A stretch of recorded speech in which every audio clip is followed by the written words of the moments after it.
Great start. Hello, I'm Milo, and I'm starting today a series of Donkey Kong Country-based bootleg and fan games, and we're starting with adaptations of Rare's original trilogy of country and land games onto platforms they weren't originally on, and done pretty badly. And I want to read through this, so I'll just do a quick restart. The first game I'm playing is the Panda Prince. In the forest, which is glossy green and peaceful, lives the Panda clan. One day, when the queen of Panda, Xiao Qian, was playing in the forest... Sorry, my Chinese pronunciation is not so good, unfortunately. Unfortunately, an uninvited guest, a wasp, comes from the sky and kidnapped Xiao Qian. Oh no. Now, you'll recognize the music in the background, of course. It's... hold on. The anxious father asked Panda King to save his daughter. When Panda King was vexed by which person to choose... Oh, who's he going to choose? The prince stepped forward bravely and said, I would go to the Devil Forest to rescue Miss Xiao Jian. I just am struggling with how to pronounce that, but I hope I'm doing an okay job. But the pal of the prince, Panda Boy, is not relived to let the prince go alone. Therefore, they go to the terrible devil together and start their adventure. Great. So this is the only game that I'll be playing over the course of these events that doesn't actually star the Kongs, but it takes all the music, the settings, the levels and stuff from Donkey Kong Country and just swaps out the main character. This is another common thing that happens in bootlegs. This game itself was actually... there was another version of it called Super Lion King 2 that puts Simba in the main role, but we'll get to that as I go on. So yes, one play. Alright, let's see if we can go in the treehouse. I can go up off the screen, but I guess there's no treehouse up there. And no banana horde either. Can I jump on the... Nope, I can't jump on the trees either. So, I'm familiar with... Wow. I'm familiar with Donkey Kong Country a fair bit. More so 2 and 3, but I haven't played any of these bootlegs before. Okay, we're operating under Super Mario Brothers rules. We cannot go back. Gosh. And because this is a bootleg and the difficulty is unfair because it's badly programmed, etc., I have no shame whatsoever about using save states, rewinds, fast forwards, all that kind of stuff. So yeah, I don't have an attack. Oh, I do. Okay, I have an attack. What's this? Was that the equivalent of a DK barrel? I can only attack when I'm standing still. There we go. If I hold the B button and move, I just run. So yeah, this is sort of an adaptation of Donkey Kong Country 1 to the NES. It was released in 1996. And what's interesting, I guess, here that I notice is that they've changed a lot of the enemy sprites. So the beavers now have sort of fins on the, or the naughties have sort of fins on the back of their heads. The Kremling characters have little horns and they look a little bit different. So what is this? This must be the equivalent of a DK barrel. It looks like a first aid kit or something. So if I get hit, yeah, now I'm Panda Boy, the equivalent of Diddy in this game. Oh look, and Clump has been given a horned helmet, and did they remove his pants? Cool. Now, instead of Kong, we've actually just spelled out Good, G-O-O-D, which has the disadvantage that that you can't distinguish between the second and third collectible in the order there. I don't know what they changed about the slipper, but it seems like everything's been changed a little bit. Oh, yeah, I ran instead of attacking. You got to stand completely still and hit the button. All right. This is really important. This bonus level is actually the key to unlocking... Oh, the idle animation. It's the key to unlocking all the unused content in this game. So there's 4 levels. Sorry, I'm pulling up the cutting room floor article on this game, the Panda Prince, which is very helpful. There's 4 levels in this game that are adaptations from Donkey Kong Country. But there's another 4 unused levels that are in the code, and you can access them through a sort of level select that's found in this bonus room. And I'm going to make a proper save state here, bonus 1, so I can come back to it and access that unused content. And I'll do that later on, although actually, yeah, I'll just check this. Yeah, okay. So you'll notice I've picked up 2 espresso tokens so far, so I guess I should show off the animal buddy bonus. This is actually a unique sound music. There we go. Okay, that gives us the 3 tokens, which gets us into the bonus. Oh, okay. So if I keep tapping, I can actually just fly. So this ostrich flies, unlike Espresso himself. And this one appears to be wearing sunglasses and a cool hat, like a little top hat, I think. Oh, that's amazing. So every character in this game, even if it's just taken directly from Donkey Kong Country, has been changed in some way, which is really cool. There you go. Beautiful stuff. Looks a lot like, well, not quite. Oh, what? I'm back here. I've got to do the whole level again. So this is why I made the save state, I guess. So I've shown off the bonus room. Let's just keep going with the game. That's my first password. Okay. Gibbon says that he's impressed by the music port and and that the panda sprite, which is, you know, new to this game. Oh, okay. I was tapping like Donkey Kong Country, but it's better to just hold it down. If you tap, you actually don't make much height at all. But A and B both do the same paddling motion, which just increases your height in the water. This music track is maybe not as impressive as the last one. No, I didn't have my buddy there, so... Okay, that puts us back in the role of Panda Prince. That's okay, I'll stick with this for now. Yeah, this is really quite shrill, actually. So some of the music has come across better than others, clearly. But yeah, as Gibbon says, the sprite work Panda really stands out against the down-resed renders, because all the graphics in this game are clearly coming from Donkey Kong Country, except for the pandas, and that makes them look quite different. You can actually see that some of the enemy sprites have no outlines, some of them have colored outlines, but I'm the only one with a black outline, for example. And Tonya's here. Welcome, Tonya and Gibbon, if I didn't say that already. Hello. Tonya is asking, isn't there another bootleg that's similar to this? Well, we'll get there. I have 5 games lined up for today's stream, and this is just the first of them. We're actually going to be covering the entire Rare trilogy, and not just the Country trilogy. There's also an adaptation of Donkey Kong Land on the docket today.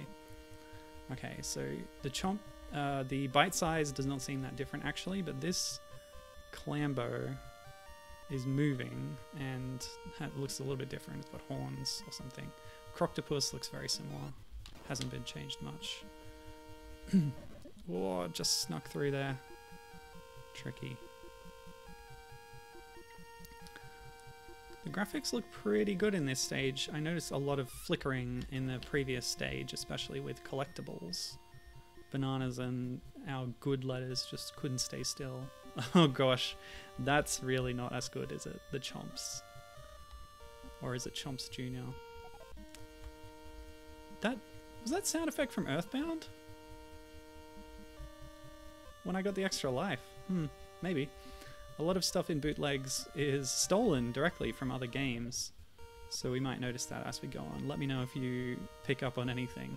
But my favorite thing so far has been the few enemy sprites here that they've adjusted and given a silly hat to or something. And yes, as Given points out, Donkey Kong 4 will indeed be the next thing I play. That is also an adaptation of DKC1 to the NES, or Famiclone. Alright, now you see what happened there? I actually missed a token by going that way. Oh, it wasn't a token. It was a token. Good. So we want to get the Winky tokens. We want to show off what they've changed the animal buddies to look like, because that's very amusing. Okay, so here we are in a temple stage that is also a barrel blasting stage, apparently. And when you're in a barrel, an activated barrel, which doesn't look any different from the automated barrels, they're all S marked.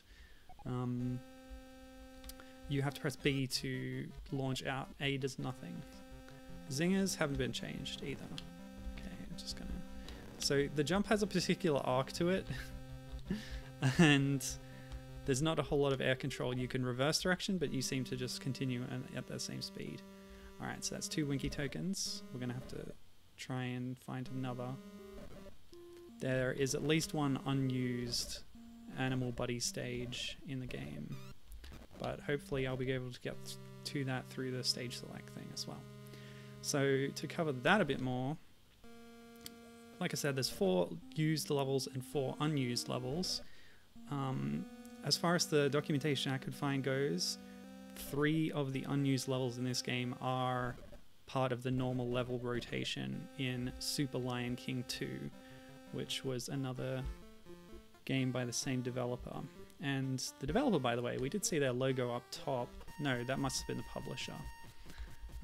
The developer is Shin-Shin Electronics, and on Bootleg Games Wiki, which is an invaluable research when planning this stream, very useful stuff, they list Shin-Shin in the category of ex-Sachen developers. So Sachen was a big bootlegging company, and then split and splintered into other smaller teams, and then there's some continuity there. So that was very naughty, or really naughty, I can't remember which, but had a giant pyramidal hat on his back. So yeah, another added hat to the bosses. Yeah, whenever I pick up a banana, it sounds like it's Earthbound from what I can remember. And yes, in this minecart stage, you actually have direct control of the minecart's speed or position. You can push forward and back to move on screen and change your trajectory, which actually makes things a lot trickier, because in an auto-scroller where you're just pressing jump, like, that's the only input expected of you, so the challenges maybe aren't so... there's less, less possibility for you to make mistakes by not doing the right inputs when it's needed. Okay. My habit is to push fast forward at the same time as reverse so that I go back faster, but I have to try and train myself to just press reverse so I have a little bit more control in these fast-paced minecart stages. By the way, it seems like the minecart is a new sprite asset compared to the other stuff in the game. Gibbon is agreeing with me that the picking up an item sound effect is from Earthbound, or possibly from Mother 1. Yeah, I thought so. Alright, next boss. This is actually the last boss of the game as it stands, and this is Master Neki Junior/Senior. There's only one of them in this case. But they've drawn a little moustache above the beak, which is adorable, and added more feathers to the back of the head too, I think. This is actually pretty trivial, this boss fight. Oh, I spoke too soon. Alright, Panda Boy will have to step in. Wait, hang on, I've just had a thought. We didn't see the Winky stage. I didn't spot the 3rd pickup. There might have been a bonus stage, possibly. Oh well, there's a YouTube video playthrough of this game online that shows off all the content, including all unused games. Oh, sorry, that was Tonya actually agreeing with me that it's from Earthbound. Oh, my mistake. So yeah, go check out that YouTube video if you find this unsatisfying. But yeah, that's the end. We rescued Hisao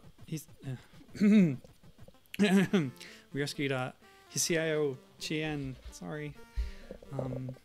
And that's it. So let's load our state and I'll check out some of those unused levels. Now, how you do that is you get into this bonus room, you press start, and there you go. You can just increment the number. So according to the cutting room floor, I can't hang around too long on that. There's a time limit apparently on this screen, and if you wait too long, it reverts to the title screen. So number 4 is an unused level. This is labeled unused level 1 on TCRF, but notes that in Super Lion King 2, which is the other game using the same engine and swaps out Simba for the panda, this is level 2 in that game. And there might be some slight changes, but like I think I read, well, it's all here on TCRF. If I scroll down, unused level.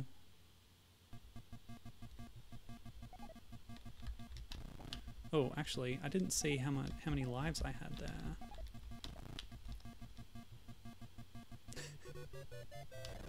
It's amusing. It's like the hit sound effect from Mother. Yeah, Gibbon, that's it. That's the end.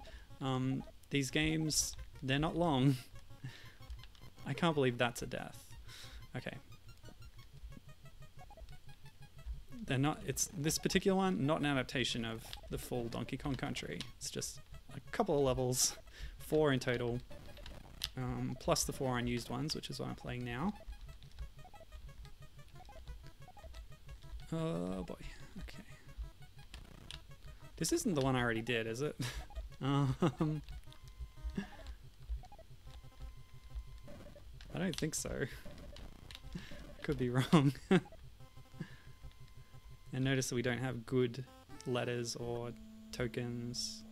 Oh, we're going straight here? Okay, now I'm confused.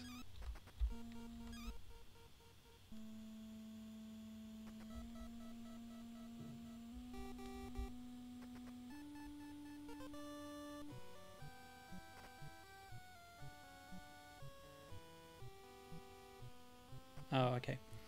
I can access the animal body things and the unused bosses, which I'll do after this. But yeah, I don't know.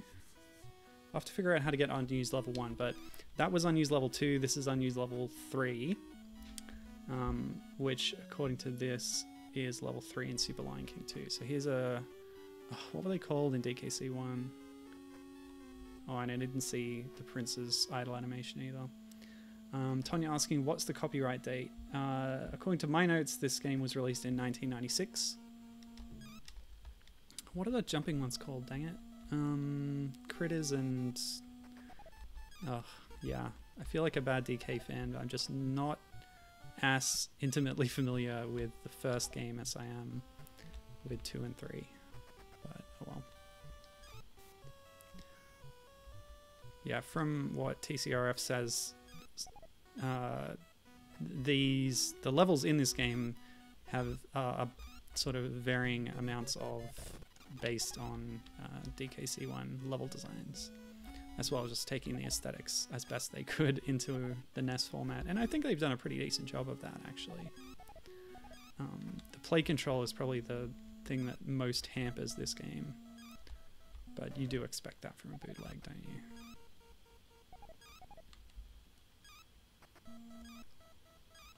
Oh yeah, bopping, bopping!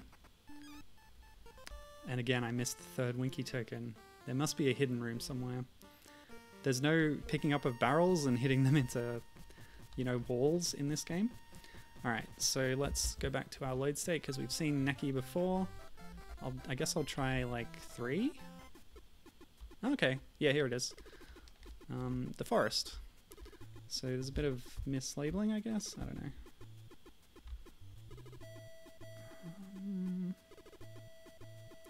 And there's going to be another water level to check out after this too.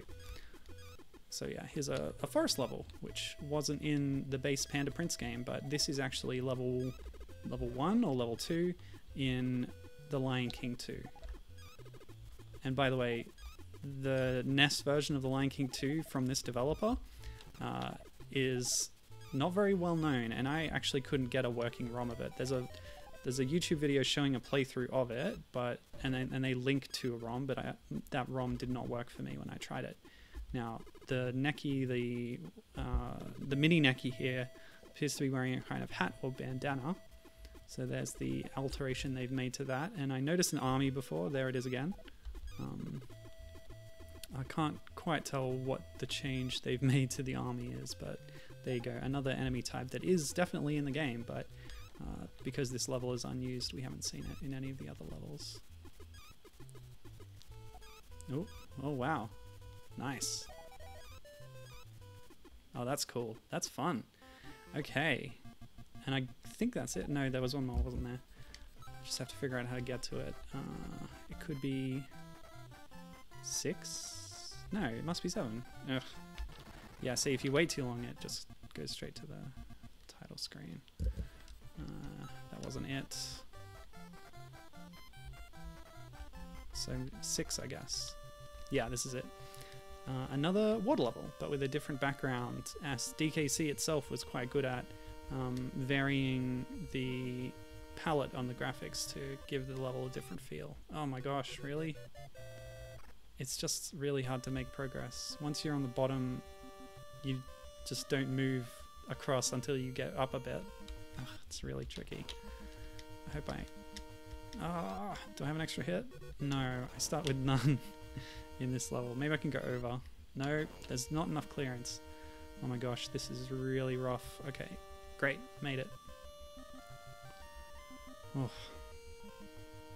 yeah, Gibbon points out that the enemies actually have different behaviors in this game.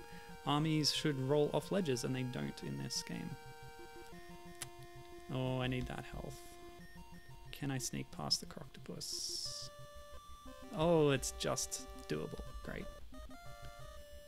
I'll probably need that extra hit at some point. Yes, but these water levels much more straightforward than in DKC itself, where they had a lot of looping back on themselves, vertical space. In here it's very much straight left to right with some variation, you know, more like Super Mario Brothers level of basic water stage. But I guess that could be a limitation of the NES. I know Metroid couldn't handle both vertical and horizontal scrolling in the same room, so you had to go through a screen transition. That's actually something that can help you navigate that game if you're having trouble. If you've just been in a room that scrolls left to right and go through a door, the next room will definitely 100% scroll up and down, and vice versa, and then you can maybe find some hidden rooms that way. Tonya's saying that she's fond of the NES Toy Story bootleg. Yeah, there's so many cool and interesting bootlegs. I'm playing Donkey Kong Country once today, but there's plenty more to check out, and I recommend going to Bootleg Games Wiki on Fandom, Wikia type thing, which again, if you're using that, just get your content blocker, block the bottom bar, block the sidebar, block the mixed content footer, block the featured video wrapper, and then it's a good experience to browse a Wikia. Otherwise, it's really ugly and annoying. Okay, so that's all the levels, all 8 of them, that are in and not in the game. And we've seen some of the bosses, so if in this area I press select instead of start, and then, wait, what? It says right here. Hang on, maybe I gotta press start and then select. Yes, that's it. And then it goes 0, 1, 2, 3, 4. Now, I think that's what tripped me up before, because it starts on 0 and they're listed under 1, 2, 3 on TCRF. But 0 is Very Naughty, 2 is Master Neki, 3 is the Wasp, and 4 is the Espresso bonus room, 5 is Winky bonus room. So I'll go to 4, no, select, and then, yes, there we go. So I'll do this and then the final boss. So this is the Winky bonus. Winky, Animal Body is not otherwise in the game at all, actually, except for these bonus spaces. I'm not sure if it's possible to get a 3rd token in that level that I missed. But here's Winky, and he appears to be wearing a party hat, but he's got a nice little throat expanding idle animation. Controls similar to the Panda Prince, but jumping higher. And yeah, party hat. Good stuff. Okay, there's our bonus stage done. And it's putting me back in this minecart stage again. Right, so the last thing we want to do is fight that boss. Now you remember in the opening story of the game, okay, just pause it for a second, there was a wasp that kidnapped the panda lady, and that's what we're trying to stop, is the wasp. So they've used Queen Bee here from Donkey Kong Country as a stand-in for the wasp. Oh, okay, so that's how that works. And you'll notice, if you remember from the intro, they don't look anything alike, so the wasp has completely changed appearance. So here we are as Panda Boy or Panda Kid or whatever it is, and we're actually using barrels, which is a mechanic that hasn't been in the game so far. They're shorter than they look in DKC, probably due to NES sprite limitations, possibly. But yeah, it works very similar to the DKC boss fight against Queen Bee, but much simpler. And yeah, the whole picking up barrels and throwing them, not otherwise in the game, but it is in this boss fight. And it's in, I think it's in Lion King 2, or else you have to also, yeah, okay. According to TCRF, you don't actually fight the wasp in Super Lion King 2, but Simba has the sprites for picking up a barrel, even if those levels aren't in the game. So that's all for Panda Prince, the very first attempt to translate Donkey Kong Country to the NES. And it's an okay job, more or less, you know. With the 8-bit renditions of the music and the level backgrounds and such. So, and yeah, there's not much to it, pretty short. But what we're going to do now is swap over to the next game. Oh, and what's the game I'm playing right now? Yeah, so I believe the artwork that's on the screen is the, oh gosh, is the cover art or the back cover for the game I'm putting on now, maybe? I don't remember. And I don't think it is actually. But anyway, it's one of the ones I'm playing today. I didn't know which town. It must be the next one. Yeah, because the next one after this is actually based on Donkey Kong Land. But what we're playing now is Donkey Kong Country 4. Okay. Yes. Let's do it. Oh, this is the 2-in-1 version. Jungle Book 2 is the same game, I think, that just swaps out sprites. Should we test that? Yes, look, that's DKC. Oh, look at Mowgli. He's so tiny. Looking just like Lapaka from Flipper and Lapaka. Interesting. Alright, but that's sort of a variant of the game. I guess they've included it on this for some reason. This might be a hack, or maybe... a lot of these bootlegs did come, you know, addressing what Gibbon said earlier about how short this was. A lot of these bootlegs came on multi-carts. They did have individual releases, but I guess they were pretty cheap probably. But then later on, people would collect them into many in one carts. I think this might be a rip from a 2-in-1 cart. But oh, we've even got the intro happening. This is great. Stray sprite of a cloud up the top of the screen there. We should use this on our podcast, given Arcade Era Power Hour uses a gif of Cranky with the gramophone. Not bad.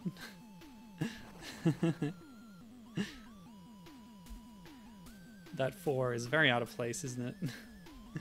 Donkey Kong Country 4, which is actually just Donkey Kong Country 1, but on the NES now. Tonya says there are multi-carts that are like 10,000 in one. That's astounding how you could even like comprehend how many games you have access to at that point, and scrolling through them on a NES interface. And then Tonya says 80% of them are just hacks of the same 30 games. Well, that's a good point.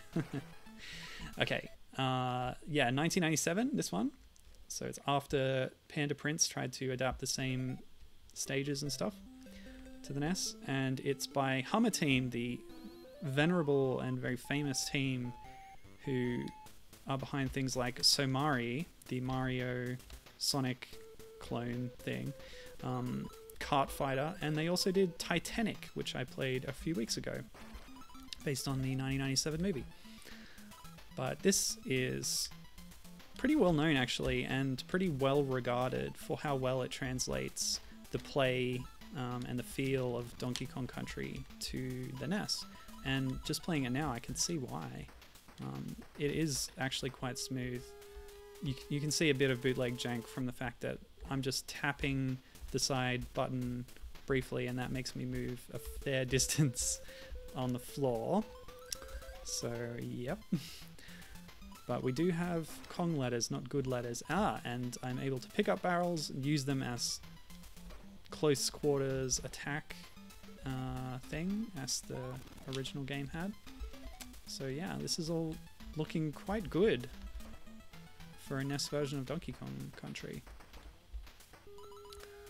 Not as good as Rare's own 8-bit DKC on the Game Boy Color, clearly, but yeah, we got to cut these teams some slack.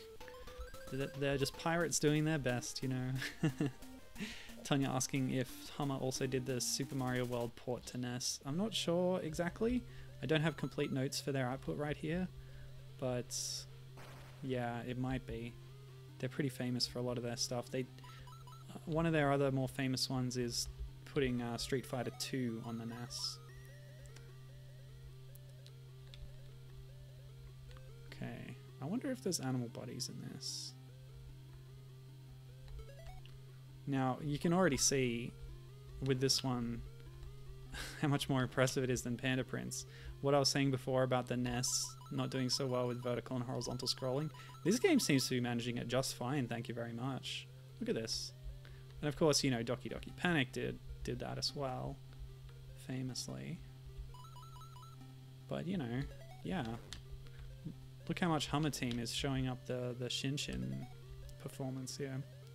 Good stuff. It's no wonder that they were such a well-known name in the field of bootlegging at the time. So that downward arrow, what is that actually indicating? In the original game it would point to On Guard, right? Again, I'm not as familiar as I would like at the moment with DKC1 level layouts. But I feel like at least some arrows are actually red herrings in this game. Oh well, we're at the end now. 29 lives! They start you off with a lot of lives, don't they? Alright, oh yeah, Gibbons suggesting that we use that sprite of Cranky from the title screen of this for if we do our own bootlegs and knockoffs episode. And that's a great idea, and we should, because there's plenty of ground to cover. From Crazy Kong, the officially licensed bootleg, to, you know, there's all sorts of arcade era ones out there. There's a conversion of, what's it called, Mr. Do, I think, to change out the characters for Donkey Kong.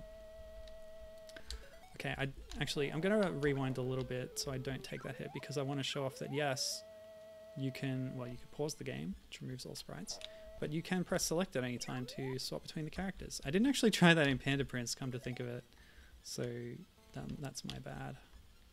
That might have been an option, but I managed to show off both characters eventually through just dying. I'm worried about this jump. What was that arrow for? Excuse me. Let's try a roll jump. Okay, this game does not have roll jumps. It sort of does, but you don't roll very far is the problem.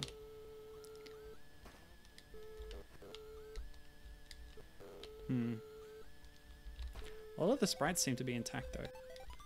As far as graphically goes, the characters look good. They have, you know, basically all the same frames of animation from DKC that I can tell.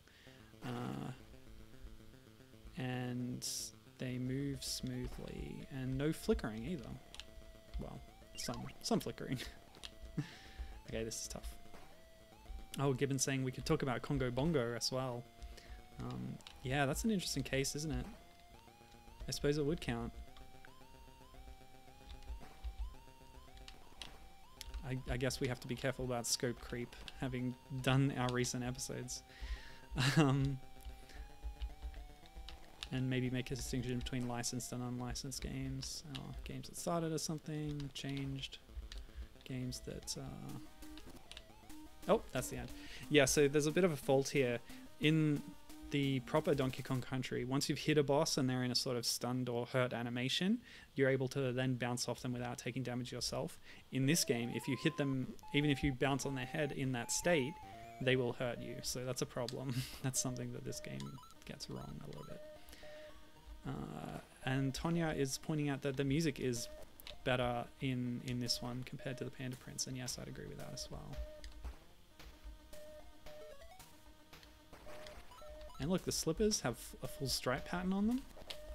Everything was solid colors in Panda Prince.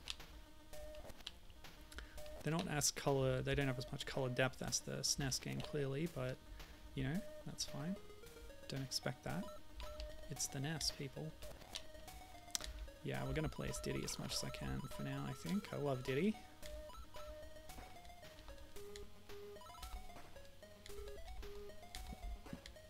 Something I miss already actually from Panda Prince though is them slightly changing a lot of the enemy sprites just for no reason. I think that was very charming. Oops.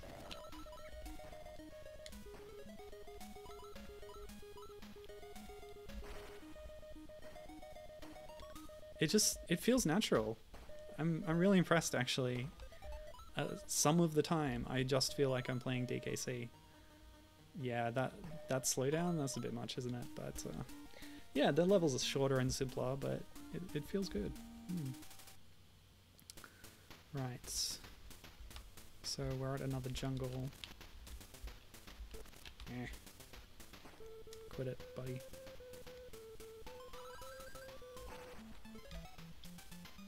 Yeah, I'm sure I need all the lives I can get, right? Oh, is this Barrel Cannon Canyon?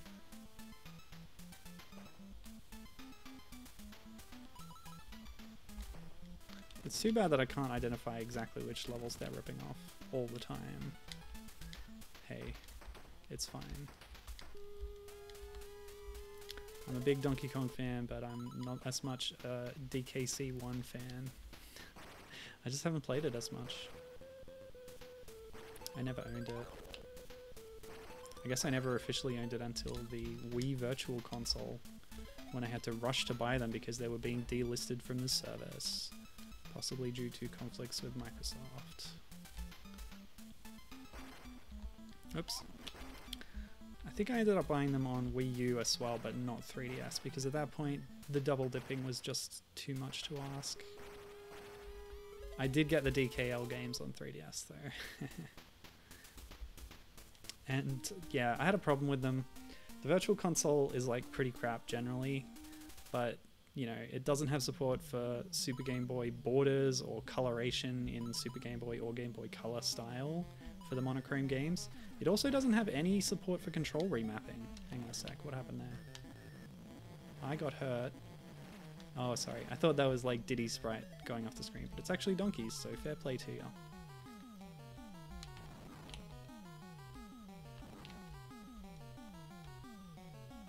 Is this the cave music? Have they put new music on this?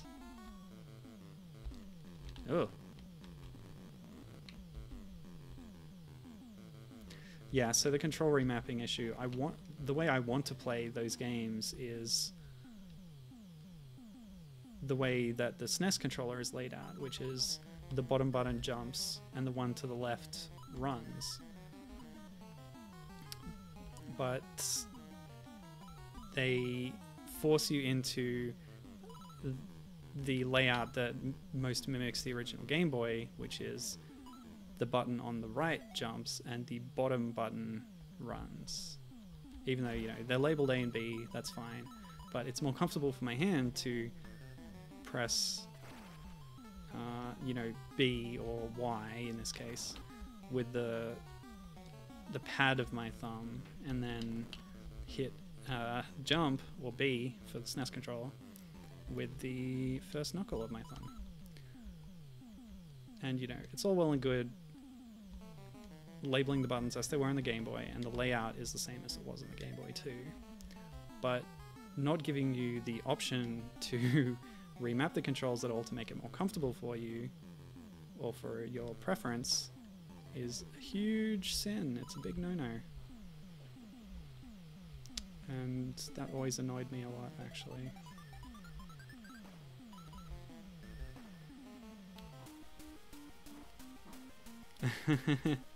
Gibbon says, in the words of Groucho Marx, too much is never enough. Buy them again!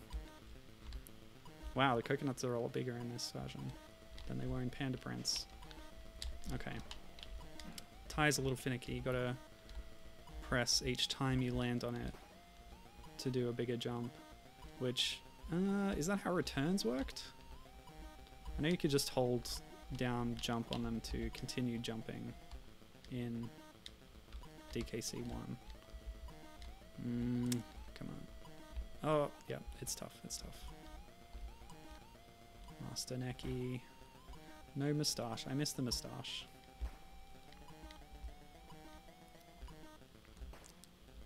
Let's go. Ah, curses. That's not good. What?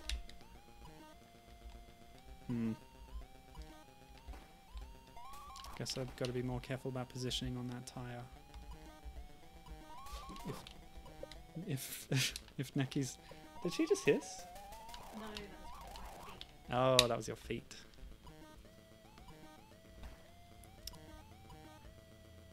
Oh, there it goes. Clap, clap. Thumbs up, thumbs up. Ooh, ooh, ooh. We've seen Diddy's success animation. Yeah, so we've seen both now. And yes, I agree, given this is certainly an impressive port. Definitely. Well done, Hummer team.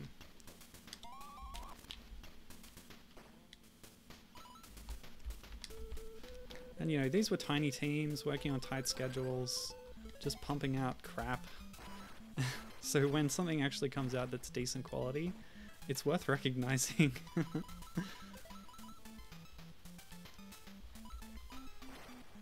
This feels very familiar. I think they've just reused the setup there. Okay.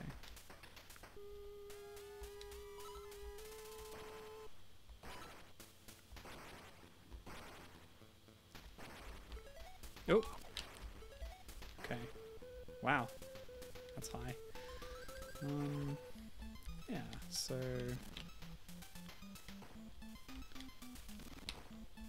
Do the folks in chat have any experience with bootlegs that you want to talk about?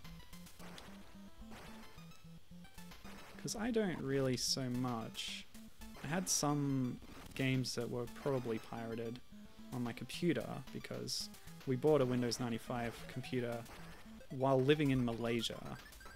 And in Southeast Asia there's a lot of software piracy, clearly, and media piracy in general. We had, for example, a copy of Space Jam on VHS that was just recorded through a camcorder from a Chinese language, well, Chinese subtitled theater broadcast of the movie. Not broadcast, showing. But yeah, we had a lot of CD-ROMs that had the official Microsoft like seal of approval on them, but those things can also be faked. So I don't really know. My dad bought it and I was like 8 years old, so who knows what he ended up with. Aha, so this game does something right, and that is pressing down in water makes you drop faster, and it actually makes the screen scrolling a little choppy, but that's the proper physics behavior for that action, you know what I mean? Alright, I can't sneak past that Croctopus, so I have to go around. And yeah, we actually have a sort of more open level design here with almost branching paths in a way. Not that they're full paths, but... Or are they? Jeez. What's over here? Chomps looks like Chomps, that's for sure. Not squished. I continue to be impressed by this port.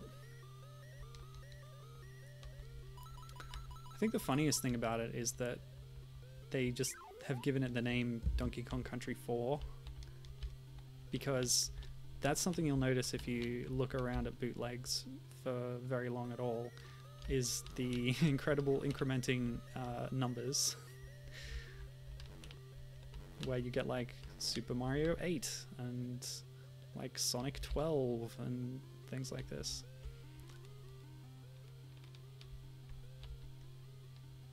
And it's just kind of a... Alright, so that was the other path leading to the O. And I got fooled. Going the wrong way. And yeah, what, 7 Granddad was supposed to be Wario Land 8, I think? If I remember that one video on the Siva Gunner channel well enough. But yeah, it was kind of a selling point, like, oh, you've played probably pirate versions of, you know, Mario 1, 2, and 3. Have you even heard of Mario Land 7? No, well, try this out. And then it's actually just, you know, something else that's been reskinned or something shoddily thrown together. Ah, the minces. That's excellent. Haven't seen those yet. You get those in cave levels and water levels in the original game. Oh, lots of bite size. Sneak under these ones. Okay, cool. Oh. Ooh, Tanya's got a good story about bootlegs. That's excellent. Let me just finish eating, they say, and then I'll go on a recent story. That's cool. Yep. Go ahead. And Tanya mentioning Sonic Jam 6, which implies that there have been 5 other Sonic collections. You know, at this point, there have been at least 5 Sonic collections, I'm sure of it, but yeah, it's amusing. Oh boy, missed that jump, didn't I? Nice. Do-do-do. Do-do-do. That's good. I think the Panda Prince had a completely different music track for the mine levels, because certain tracks in DKC1, some of them by Evelyn Novakovic Fisher, were a bit more atmospheric, although there was a mix of composers and level of ambience. But yeah, maybe Shin-Shin didn't feel confident converting those more ambient music tracks to the 8-bit sound chip here. But this is doing a decent job. 40 lives up, people. Gibbon actually doesn't have a lot of bootleg game experience. Well, that's fair enough. Hang on, didn't I fight this guy already? Oh yeah, it's really naughty, that's alright. I actually just got fooled by something that is in the original DKC. You fight the same boss again with a slightly different name and different behavior.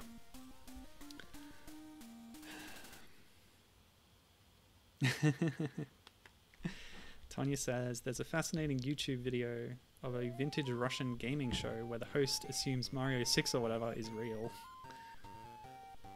So it looks like this might be... Oh no, there's another world after this. Let's just enjoy this music for a little bit, because this is actually pretty fun. A very different feel. Oh, okay, okay. It actually kicked me straight into this, so...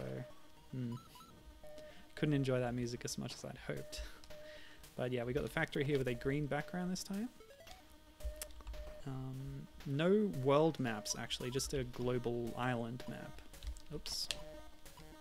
Global, he says, and then island. You know what I mean? There's just one big map and then you do the levels sequentially. No individual world maps, no NPCs. Cranky, Candy, Funky. This is a little bit stripped back. And no bonus rooms as far as I can tell either, which, as far as I'm concerned, is a boon. DKC1 was pretty... pretty user unfriendly with some of its bonus room placements, and even aside from that, a lot of the time they didn't seem that worth doing, because without the sort of artificial incentive that 2 and 3 had with it, excuse me, what just happened there? I kind of went off the top of the screen. Okay. What? What? I'm floating up. I don't know why. Okay, I'm just gonna cheese this level then, I guess. I want that G though. Gotta get that G. Yeah, I'm like swimming or something and then falling down. Okay, I'm glad that it actually let me finish. I was worried it wouldn't. I thought this game was programmed well, but there you go. A little bit of a glitch happening. Claptraps, then you. Let me see if I can... No. Attacking them in the front does not work. Or does it? It worked while I was flashing invisible. Invincible. Yes, okay. Attacking a claptrap will kill it even if its teeth are facing you. Let's try it again. Sorry. This is the opposite of Panda Prince. Pressing B while standing still does nothing. And pressing it while running doesn't attack, as you would expect. But it should give you a little roll or cartwheel, both standing still and running, as per the original game. But yeah, claptraps, you're not supposed to be able to attack them from front. Like, this is the reason, one of the reasons that DKC has all these different enemy types with cool, fun designs, is they actually do have different behaviors that are informed by their designs and different weaknesses. So, like, you can't roll into a claptrap because it's got big, sharp teeth in the front. Okay, see that line of bananas? That means in the original game that if you fall from a high altitude down and land on that spot, it will pop open and a collectible will come out. But I don't think that mechanic is in this game. As we saw with like the arrow trails of bananas as well, maybe they've just replicated some level design elements from DKC without also including the thing that they were indicating or pointing to, like the animal body crates or collectibles, alternate paths, or the hidden items in the ground in this case. Although, having said that, yeah, just checking that there was no hand slap. There is no hand slap. But I have just noticed that if you're holding down and press Y in this case, then, or no, B? Yeah, I've actually mapped this as I wasn't able to do on the 3DS, so that the NES's A and B are on, well, in my case, cross and triangle, because I'm using a DualShock 3, but in the Y position on a SNES controller, which is what is most comfortable to me, especially from playing these games my whole childhood. What was I saying? Yeah, so if you press down, which does have its own unique animation for crouch, you then can do a standing attack, but you have to be holding down. Okay, so Gibbon is saying Adventure Island, which was Hudson's, was it arcade or just NES? I'm not sure, but it was an action game that was a sort of port of Wonder Boy 1, and they replaced the main character with Takashi Meijin, or Master Higgins in the localized version. But yeah, Gibbon's saying that that is basically an authorized bootleg. And, well, it's licensed, isn't it? They licensed the game, but not the name, and then made their own... Oh, hey, look where I am. Yeah, cool stuff. I'm up here now. Hey, buddy. I'm gonna just pop down. Oops. Oh, okay. I can't just pop down. I'm stuck here now. Okay, I can jump down. That's a relief. A well-programmed game, for the most part. And Sabretooth 10 million is here. Welcome. Good to see you, buddy. He's saying, yo, it's Diddy Kong, Super Donkey. Yeah, this is Donkey Kong Country 4, Hummer Team's conversion of Donkey Kong Country to the NES. It removes a lot of stages, removes some mechanics. Oh, my head hasn't moved along on the world map to where it should be, but we're in world... Wait, what? Stage 4? That's not right. What's happening now? Have they inserted another world at the end of Gorilla Glacier? No snow levels, I noticed, by the way. Oh no, am I repeating the factory that I did before?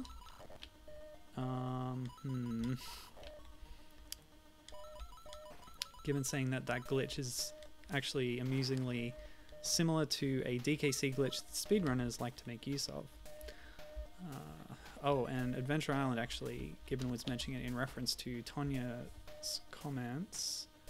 Sorry, I missed that. Yeah, so the Mario 6 that the Russian YouTuber was... Oh, no, the Russian TV show host, which was featured on this YouTube video. Yeah, Mario 6 in that case was a copy of Adventure Island. So the presenter goes on a rant about how Nintendo ripped off Adventure Island. Wow. Do your research, buddy. That guy didn't follow through and made a fool of himself. Well, curses. I need that N. I need it for reasons. Okay, got it. And then Tonya's saying, yeah, about their experience with bootlegs, I think. So recently I've been looking for a copy of Pokemon Heart Gold or Soul Silver, says Tonya. These are some of the most bootlegged Pokemon games due to their popularity and considered some of the best Pokemon games. And indeed they are, I will point out, the best Pokemon games ever made, for a number of reasons. Although there's some quality of life stuff in the newer games that they don't have, but that's fine. What's cool about them is that they have so much content. They have the Pokemon that follow behind you. They have great aesthetics. I've actually just noticed that this game is maybe a bit quieter than Panda Prince, so I'm turning up the game volume a bit so you can hear these conversions of these tunes better. Alright, so this is definitely new. I spaced a bit on the factory and how much of that was new level design, but yeah, we haven't seen Minces in caves yet with this palette, so I'm convinced we're on the right track, which is good. Don't know what just happened there, but I'm holding this barrel until I need it. I need it. Oh, what? Apparently I needed it earlier than I thought. If I can get through this with 2 hits, that would actually be ideal. But yeah, I was in CEX, which is our maybe biggest secondhand DVD and game shop here in Australia, and they had copies of Soul Silver and Heart Gold for like $150, $160, which is insane, but well worth it in my opinion. I think when we bought our copy it was just a bit after their heyday, but not too long after, and it was how much was it? It can't have been much more than new, and new games are often, you know, $60 to $70 here. Is that right? I haven't bought new in a while. My brain is not processing numbers very well right now. Anyway, my point is they're really expensive, and much, much more expensive than they ever were new on the aftermarket. And yeah, as you say, it's another symptom of the fact that they are so well liked is that buying them secondhand is extremely expensive.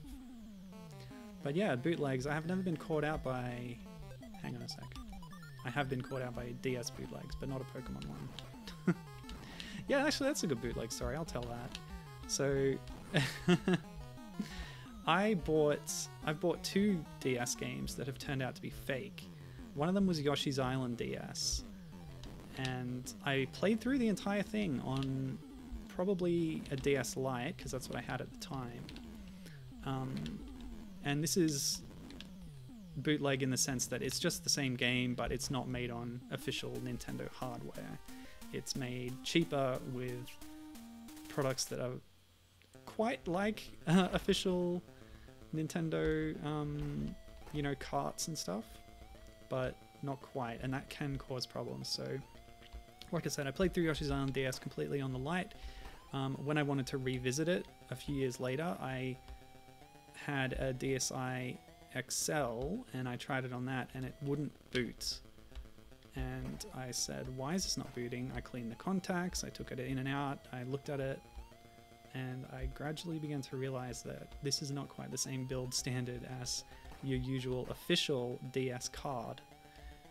And I compared it to ones I had, and the font on the lettering that's on the back of the cart was slightly different. The label is a little bit lesser quality.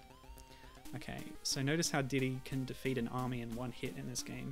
Normally they would uncurl and then you need a second hit as Diddy to defeat it completely.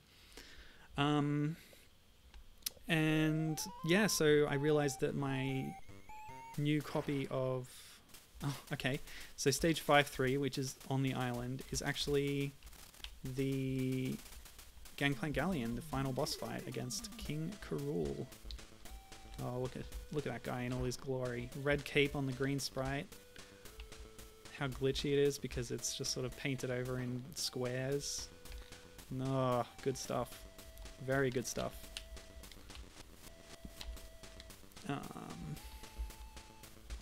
Yeah, so actually the very first video that's on my YouTube channel, which is probably how you're watching this unless you're here live on Twitch, if you scroll all the way back, my first video is me taking that game card that I discovered was fake and wouldn't work on my new DS, taking it out onto my balcony with a hammer and smashing it into pieces. It's like a 16-second video of me saying it's fake and then hitting it with a hammer. And I actually regret not saying it's a fake like that Romulan guy does in that one episode of Deep Space Nine. maybe the best episode of the show. Star Trek. But I don't know, maybe not doing a pop culture reference will make the video not date as badly. But anyway, yeah. So that was a bummer. But I just went and bought another copy of it. They're not that expensive. I couldn't get a refund at that stage because it was several years after. But the other instance was that I bought a copy of Super Princess Peach, which is a quite related game. It carries forward a lot of principles and enemies from Yoshi's Island. I consider it part of the Yoshi's Island saga. Super Princess Peach, underrated game. Check it out. Anyway, I really wanted to try it, so I went to EB Games, which is a game retailer in Australia. Oh, it's in Canada too. And there it is, King K. Rool is down. I'll finish telling the story in a minute, but that's it for Donkey Kong Country 4. And there's a lot of chat that I need to read because these are great stories you guys are telling, so thanks. But, oh yeah, we have actual credits. That's excellent. So these are some of the pseudonyms of people who, you know, worked on this program and picture or graphics. Hummer Chang did the music. That's what Hummer team is named after, this guy. And I think their mascot is also called Hummer. That's a horse. They even inserted the horse character into one of their hacks of Sonic, one of the Sonic games.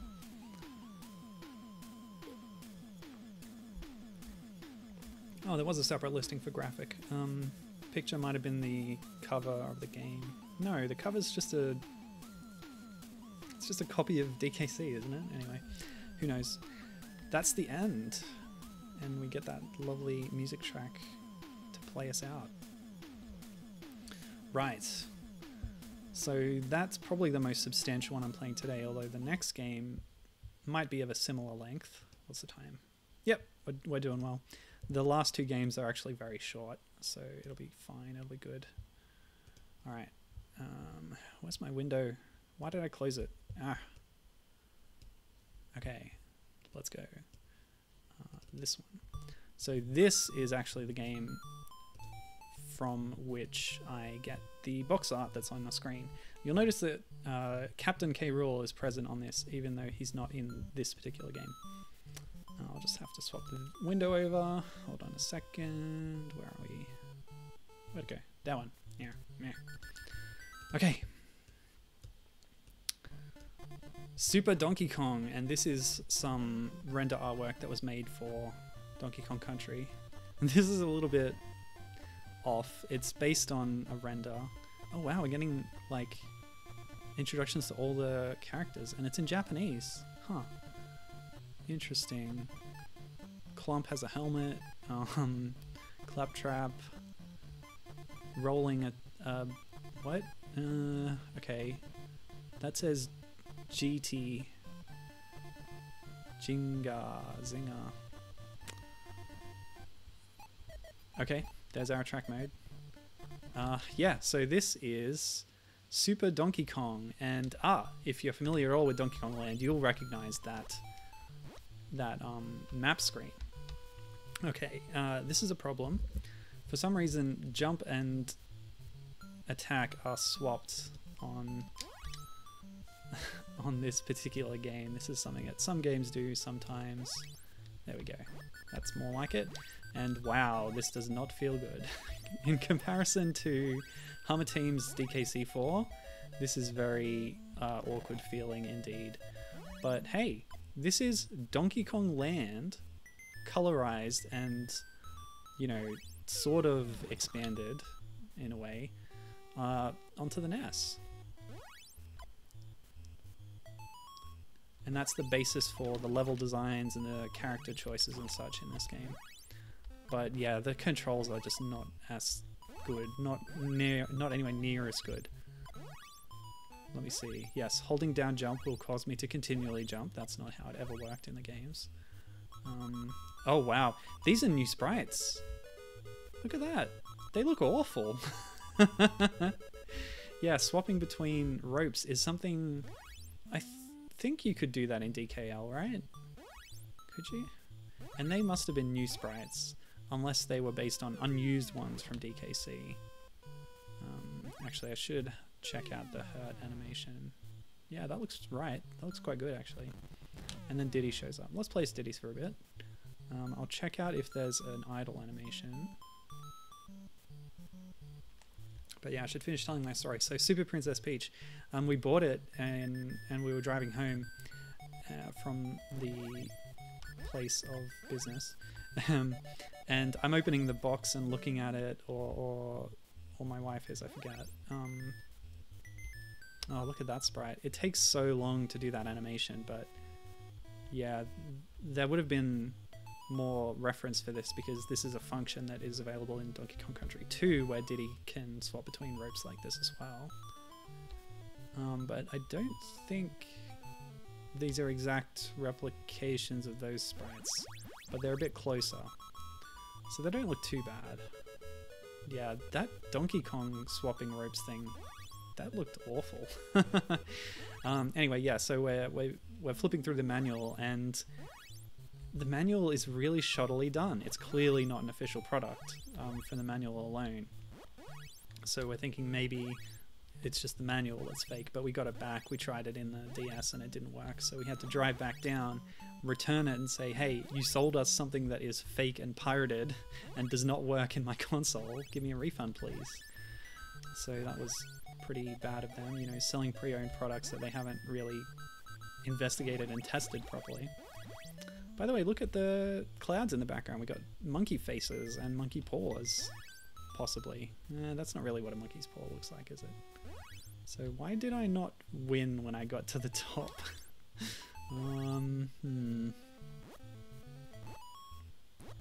Yeah, there's no run. I've just found out. You can attack, and then holding the button will cause you to attack again. Yeah, but the manual was amazing. Like, it was printed on poor quality paper, not glossy, and the text in the manual seemed to be taken from probably an online review of the game. So it was just sort of like laying out how the game is and passing judgment on it. Oh, I just have to walk up to the end, of course. Ugh, silly me. Hang on, I'll linger on this screen. No music, unfortunately. But here we are on the jungle stage, and we have banana clouds in the sky this time. Interesting. And bricks in the ground? Oh yeah, no lifting barrels, you just have to roll into them. And then Donkey Kong blinks and disappears. And I think, can we swap? We can't swap.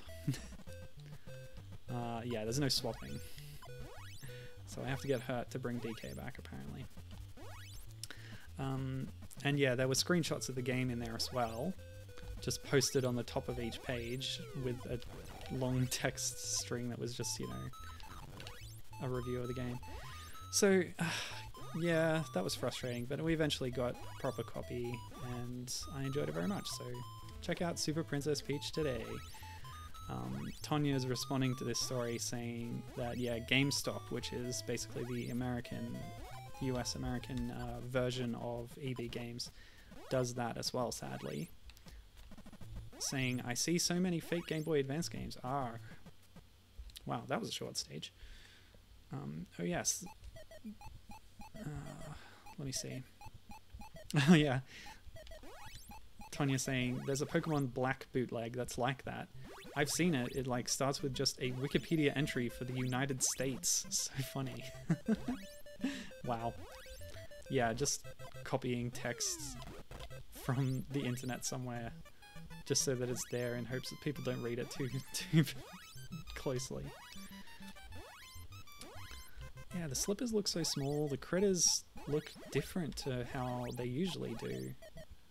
They're clearly not. And the zingers too. All the graphics in this game, I think, are sort of based on existing sprites from these games, but redrawn slightly, or maybe done from scratch with a reference.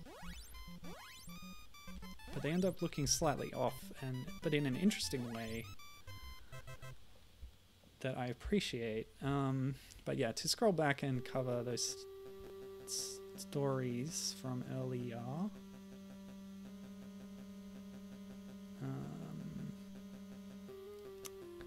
Okay, so yeah, Tonya was talking about looking for a copy of Heart Gold and Soul Silver for Pokemon.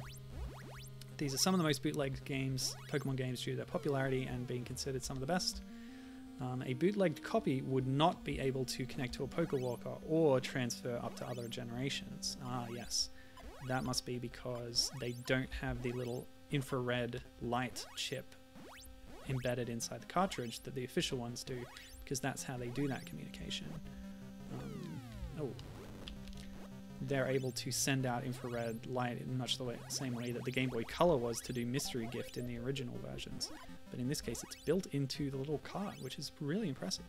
But yeah, apparently, probably to save costs or whatever, the bootleg does not contain that functionality.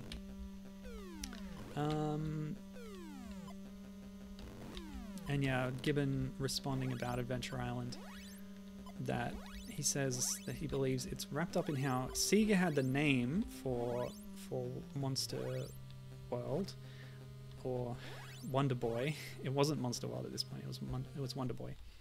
But other people had the games themselves, and yeah, I believe that is the case.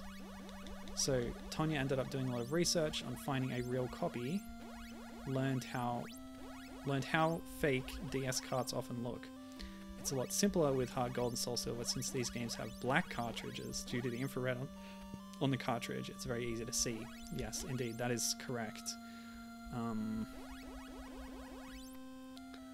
So the water stages here actually control pretty well, and similar to how they do in the original games. Donkey Kong looks quite small though, is that? Yeah. Is that a smaller version of the sprite? Or has he always looked like that in this game? He's like the same size as Diddy in this stage. Strange. How do I have so few lives? Do I lose a life when I lose my character? Okay, so one of these side paths is progress. And it's not worth checking the other one. There's not going to be an animal body. Oh, it connects. Interesting. Yeah, so normal DS carts are like a very dark grey. But indeed, for Heart Gold and Soul Silver, they are jet black, baby. So, yeah, Tonya's saying eBay sellers would post images of real carts and I'd be excited, but then I see they apparently have 56 copies of the game for sale. Suspicious.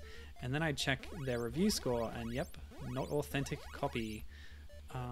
Other sellers, of course, use the charitable term reproduction, which I suppose they have their place for playing games, but in these cases they are very malicious since they claim it works. Yeah, that's really dodgy, isn't it?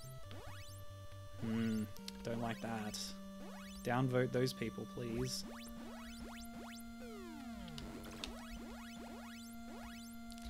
Yeah, they claim it works with the Pokewalker, says Tonya. So, Tonya says that modern bootleg carts often switch the game to a non-copy protected game. So, instead of showing Pokemon Heart Gold, I assume you mean in the DS menu before you launch the game, it would say Danny Phantom or whatever. And yeah, Gibbon got a reproduction card of the English fan translation of Soma Bringers, Monolith Soft's early RPG for DS. And there was a big warning about which specific DS models it would work on.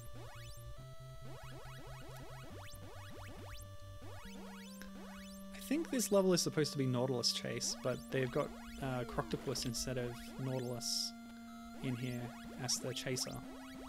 Oops. I like how the fish look in this game, a little bite-sized. They don't look quite right the way they did in the original, but there was a second kind of fish that was just a bit bigger in DKL. I don't think this is them though. Fangfish, I think they're called. But we do have chomps. And yeah, there's a lot of actually branching paths in this stage, but I think it's a waste of time to investigate them all, to be honest.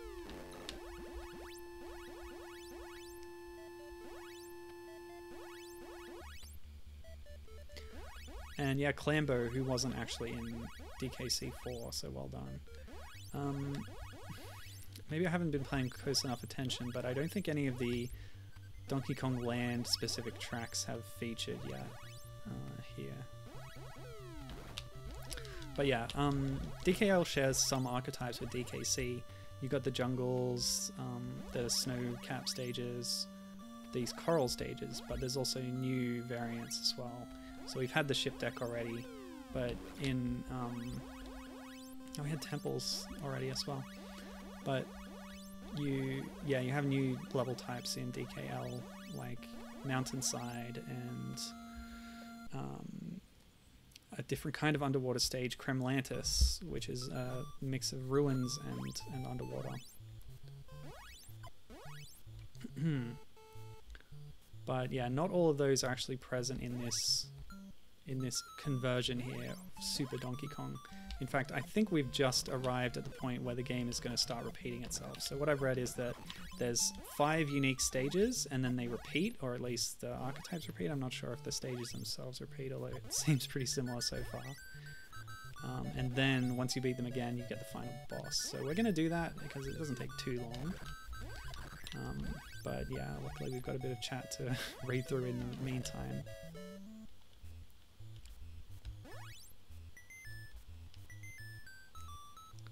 Oh man, that rope swapping animation just takes so long. I want to take damage so I can just see DK's animation for that again, because it's so intense. By the way, did he hurt? Yeah. Good sprite. Roll. So let me see.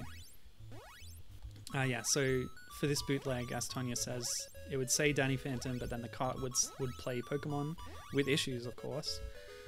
Anyway, conclusion to Tonya's story. They bought a real copy of Soul Silver for $50, which is a bargain if you ask me. Which I know it was real because a dog chewed it up. The seller admitted in the description it works perfectly fine, but it was chewed up by a dog. That's funny. And then separately bought a Poker Walker for $25. Not too bad for that game. Yeah, not bad at all. And now you get to play one of the best Pokemon games. And this is, yeah, a problem with bootlegging, but also if you happen to have a DS flash cart, that's another... you won't be able to get all that Poker Walker and communication stuff happening, because, again, you don't have the IR port. So this is probably another reason why the carts are so expensive these days, because maybe more people are a bit more canny to the flash cart industry and buying old DS games that way instead. Or just straight emulating them, although that's not always the best experience. But yeah, you won't get the Poker Walker functionality if you're using a flash cart, will you? Let me see. So Tonya's opinion is that Black and White is the best Pokemon game. And they say, I don't know if I'll be convinced. Well, it remains to be seen, doesn't it? Whatever. I'll keep going as Diddy for now. I like Diddy better anyway. People sometimes criticize DKC 2 and 3 for being called Donkey Kong games but not having playable Donkey Kong. And I'm like, come on, that is the most petty complaint you can have. Although, I suppose they're entitled to their opinion, so it's fine. I just don't agree with it personally. I think that 2 and 3 are much more interesting and fun games for having different characters as the stars. Especially 3, where Dixie gets to be the main lead there. But yeah, catching up on all the chat. Sorry, I guess I was taking too long telling my own story. So Sabretooth says, someone has fond memories of this game. Indeed, yeah, like, these bootlegs, they're not great, and they're not official, but they were made back then. This is from 1997. And people, especially if they're not living in the mainstream, you know, regions of official game releases, you know, Japan, America, the UK, parts of Europe, that kind of thing, and of course Australia. Like, the distribution's just not as good there, and sometimes bootlegs is all you have. Notice that you can actually stand on top of these shield things. Oops. Yeah, pretty good stuff. So I can guarantee you that somebody out there has fond memories of all these bootlegs, playing them in their youth or even later. So yeah, let me see. Tonya commenting on this particular game. Wow, this is terrible.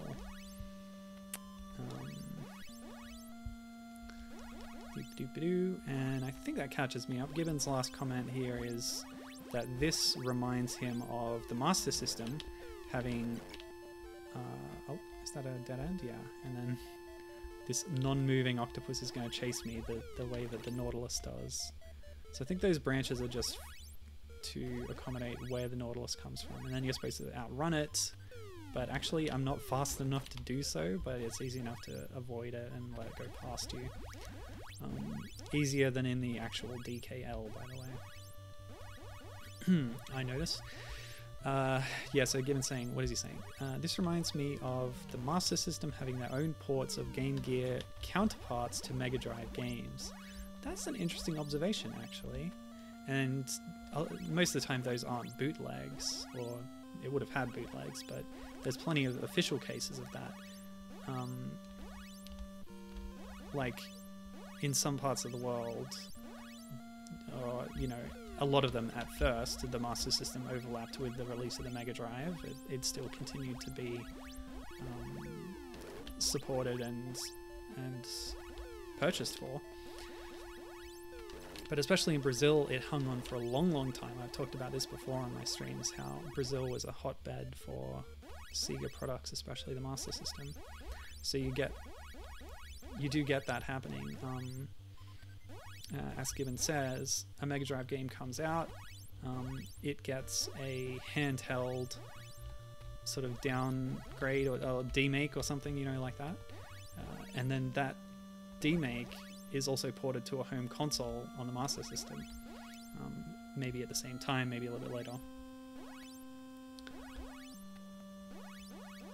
So in this case, you know, had it been official, it would have absolutely been the same situation as that.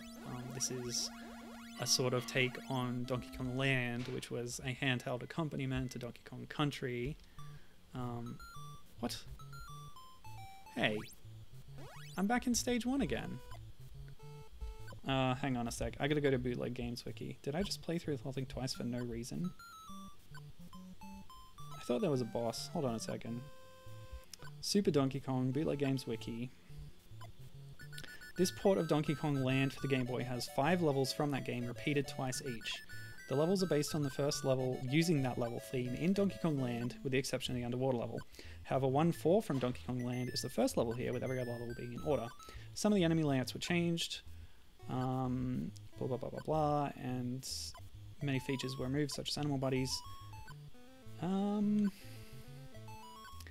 Some of the music consists of tracks from Super Donkey Kong GB, while others were reused from the Panda Prince.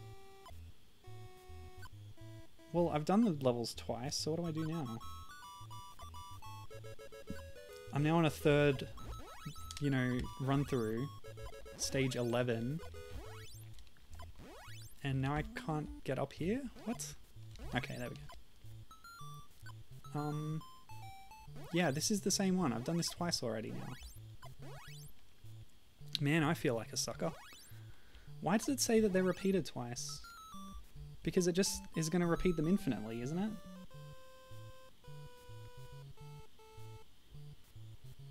There's a level select.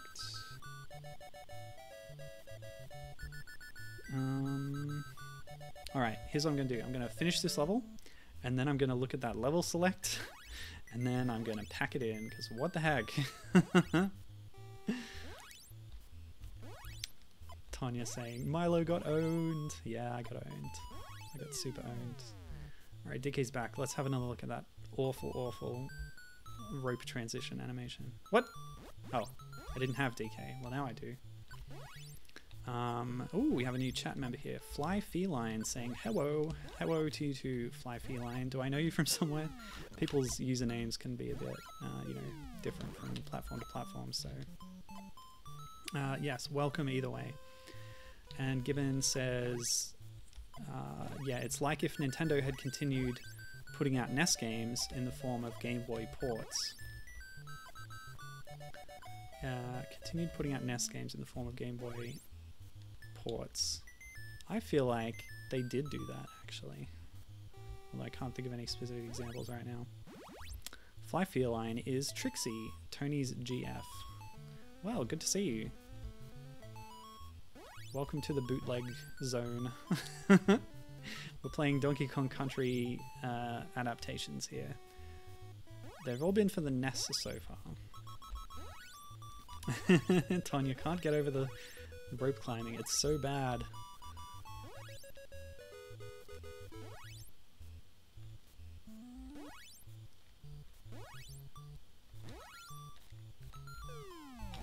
Do you go by any other names, Trixie? Have I met you before? I'm sorry. Alright, so that's stage 1 done for the 3rd time. What are we doing now? This is just the same all over again. Yeah, I am so sick of this crap. Okay. Actually, I'll make a save state here just in case. Oh, okay, cool. So Penny, yeah, I do know you, Penny. You chose Cars for our last game club, and thanks for that. That was an interesting choice. It made for some cool discussions. But yes, she's trying out another name. That's cool. So good for you. Trixie now. Yeah, let's have a look at these enemy, you know, biographies. Yes, I gave up. And no, this does not look good. As Tonya says, the one before this looked way better. The one before this was Donkey Kong Country 4 by Hummer Team, and that was actually quite good. Played very well. So what I'm going to do is, there's a stage select, which can be accessed by pressing A, B, and select on the title screen. There we go. 1, 2, 3, 4, 5. That's it.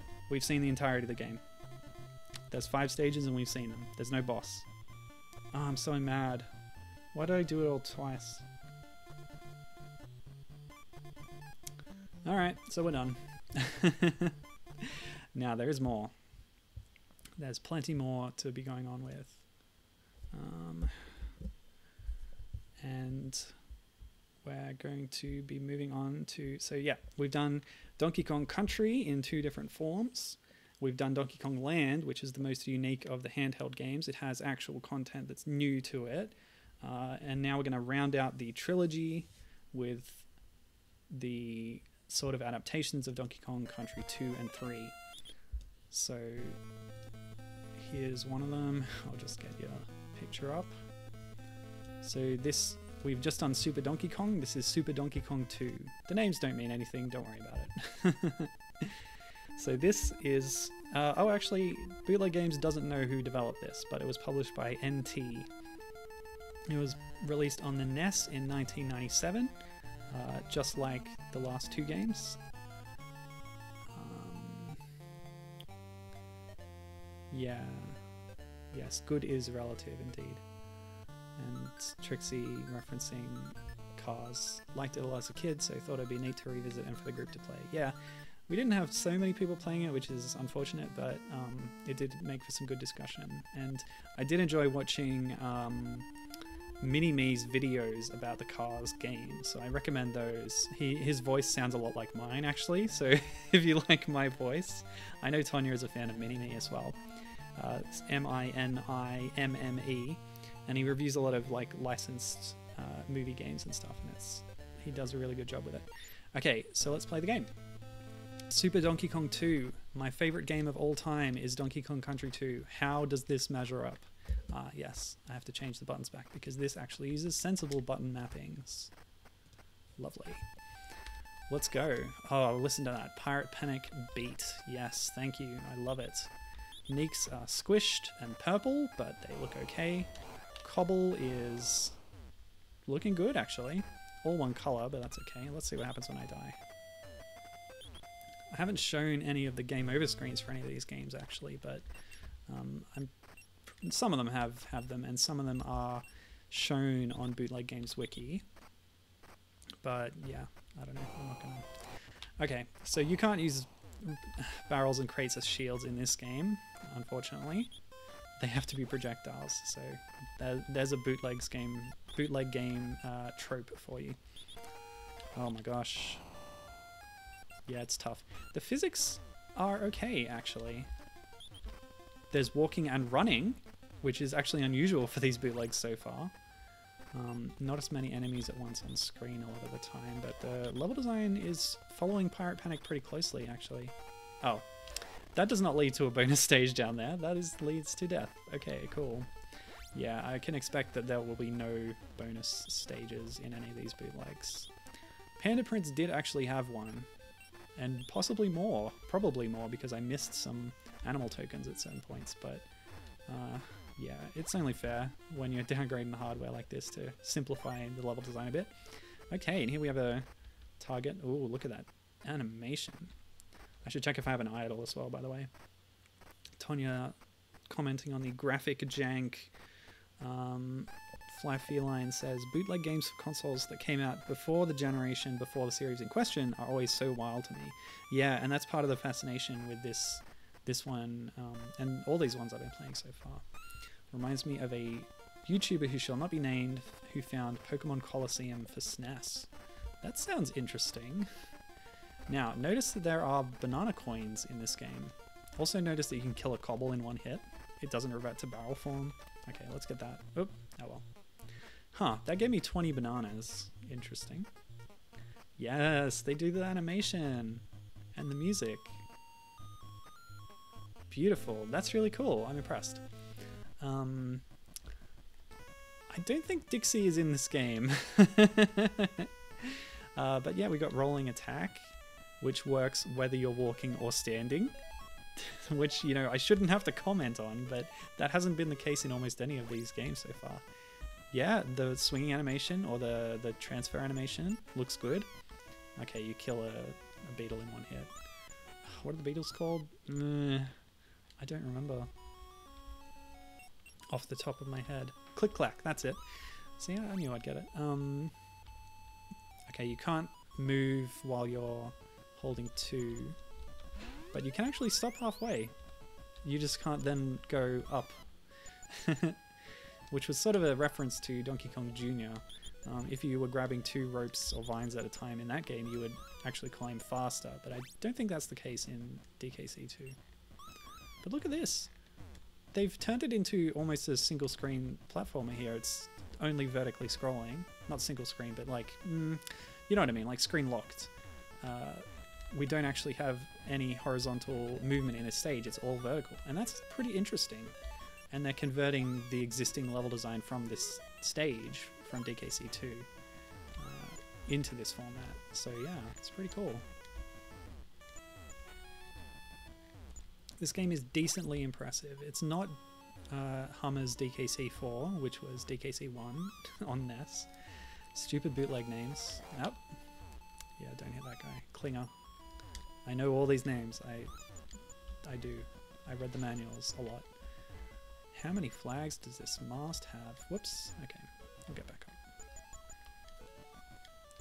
Given saying that this is much smoother. Yeah. It's too bad.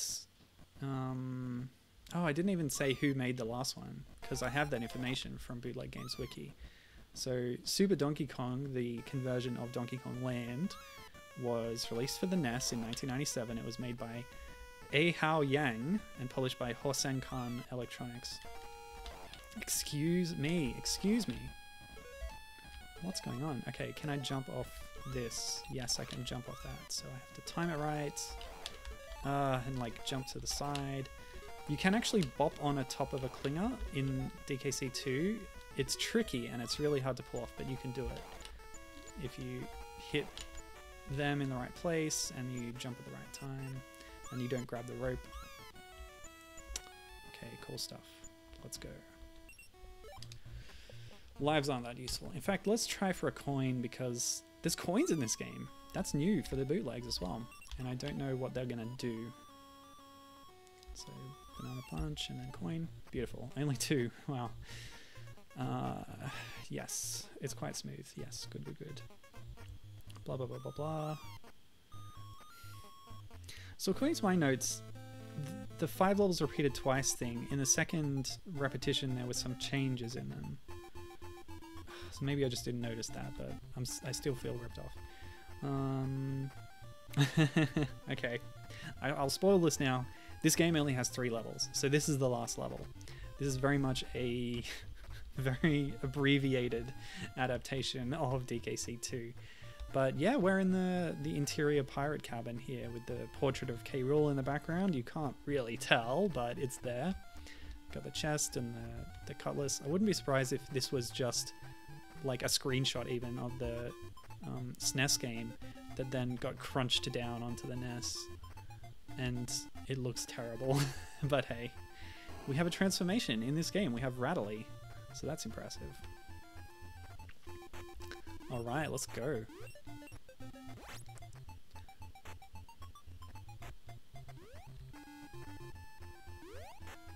I'm trying to figure out this music.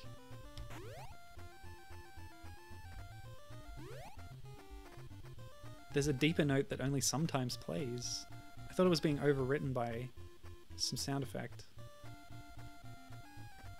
This is a good adaptation of Snaky Shanty though. Which in itself is a reworking of the Gangplank Galleon theme from the first game. What's the name of that? The K. Rool boss music. The track has a name, but I don't remember it.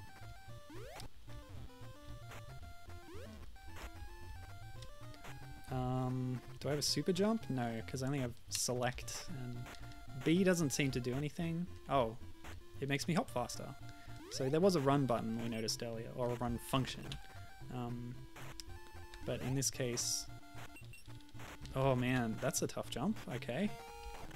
So the trick with Rattly, even in the original game, is to get more height and length. You can actually jump during his hopping animation, and you want to do it while he's as high off the ground as you can possibly manage. And that seems to hold true for this, so well done, again, to unknown developer. Yeah, I don't have a super jump. That's frustrating. Aha! I do have a super jump. With a different sound, if I press up... No, it's the same. It's the same! Ah, I was fooled. So what else can I do? Hold down, up, B. Nothing's working, nothing's making me jump higher. So all I can do is hold B to run. Excuse me, princess. Okay.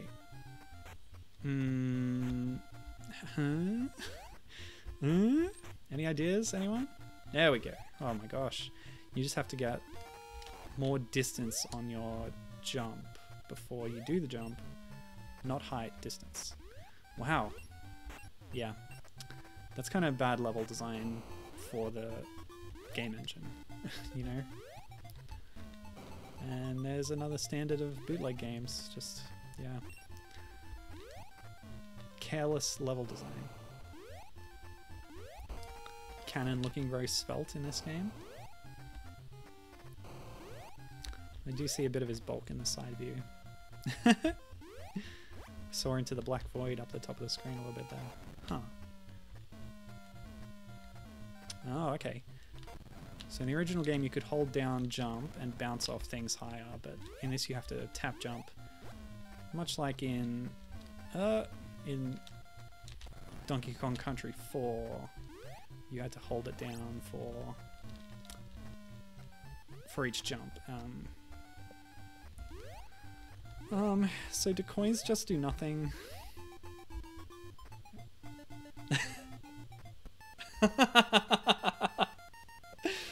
Very anticlimactic. No winning animation for Rattly. You hit the target, you move on. There's no purpose for the coins.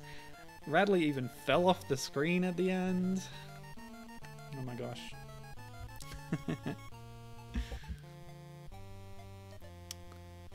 Oh my gosh, my gosh, my gosh, my gosh. I hope my chat's working. I haven't seen any chat since Gibbon said, ooh, that's much smoother.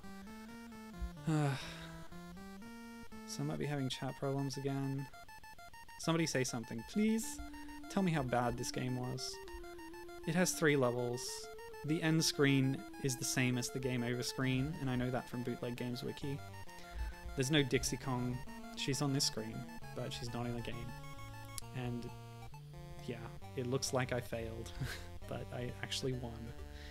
Yes, Flyfeline says this game was bad. Thank you for saying so.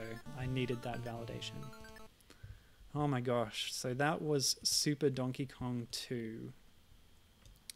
And we're actually going to be moving away from the NES now for the final game for today.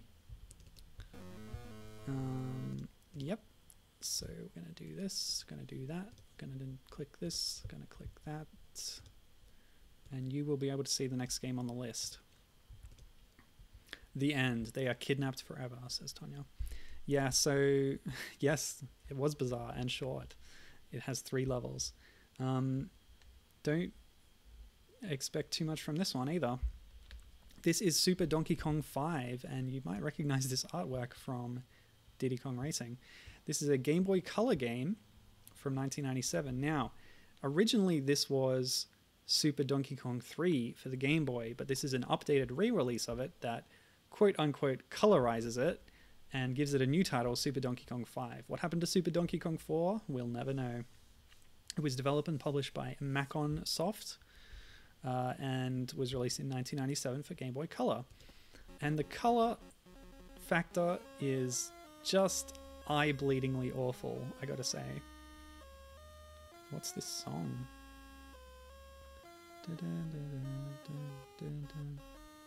It's like a really poor conversion of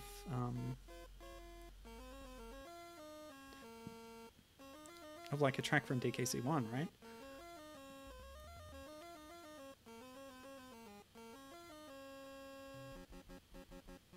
It's kind of changed. I don't know what this song is anymore. But Tonya's really into this. Whizpig, Super Donkey Kong 5. This can totally live up to expectations. This is like the bonus room theme from DKC1, which also plays somewhere else, I think. Anyway, so yeah, Super Donkey Kong 5. I guess this is a splash screen introducing the level, featuring Kiddy Kong and the boardwalk archetype. And yeah, this is the lower right corner of the Northern Hemisphere map. And here's the world map. Wow. So each level is represented by a baddie. We're starting on the Buzz level. And Ask Kiddy Kong. Okay, it's a different approach to a map screen, but you know, I'll take it. This music is just terrible, by the way. Alright, so here we go. This is our version of Donkey Kong Country 3. Excuse me? Great. Okay. So. Whoa! Okay. Huh. That neek is enormous, and it should be a sneak, but it's a neek from DKC2. So yeah, Kitty and Whizpig together at last. I'm so in, says Gibbon. Let's do this. Well, you should be seeing some gameplay now, and you might not be as into it as you were. That's a Dixie balloon, and the eyes are moving. It's got the beret, but that's giving me another kitty. Okay, so yeah, as Flyfeline says, this is frightening. Oh, okay, I was gonna say that B does nothing, but it actually, yeah, there's no difference to my running speed, but if I press B while standing still, I do a roll attack. So yeah, we've had a quite good adaptation of DKC1, a pretty dodgy adaptation of Donkey Kong Land, a really lazy adaptation of Donkey Kong Country 2, and to get to the very bottom of the barrel, for a very apt metaphor, I'm going to start again and just get all my lives back, I think. Yep, that's the DKC3 game over screen. Don't know what this track is, but yeah, we've really descended to the absolute nadir of Donkey Kong Country bootleg games at this point, I feel. because look at this garbage. Oh my gosh. Okay, so at least the enemies have kind of appropriate colorizations for the most part. A lot of them are purple, but it kind of fits. They stand out from the background. The combination of red and green is just done so, like, carelessly. Okay, here we've got the clownfish, Coco, the clownfish. Oh, this is Lakeside Limbo. Yeah, yeah. Oh, that's the name of the level. What's the track? Lake. It's also the name of a very prominent user on DK Line. Stilt Village, I think. Yeah, I think that's the name of the track. Anyway, Gibbon says, nonsense, more Kiddy Kong can't possibly be a bad thing. Well, I guess not. This game does lose points for, again, leaving Dixie out, as Super Donkey Kong 2 did. Like, as if Kiddy Kong is the more marketable of the two characters, but yeah, okay, whatever. Like, I'm sad losing Dixie, yes, but having Kiddy as basically the main protagonist of this game, that's pretty cool, I guess. Yeah.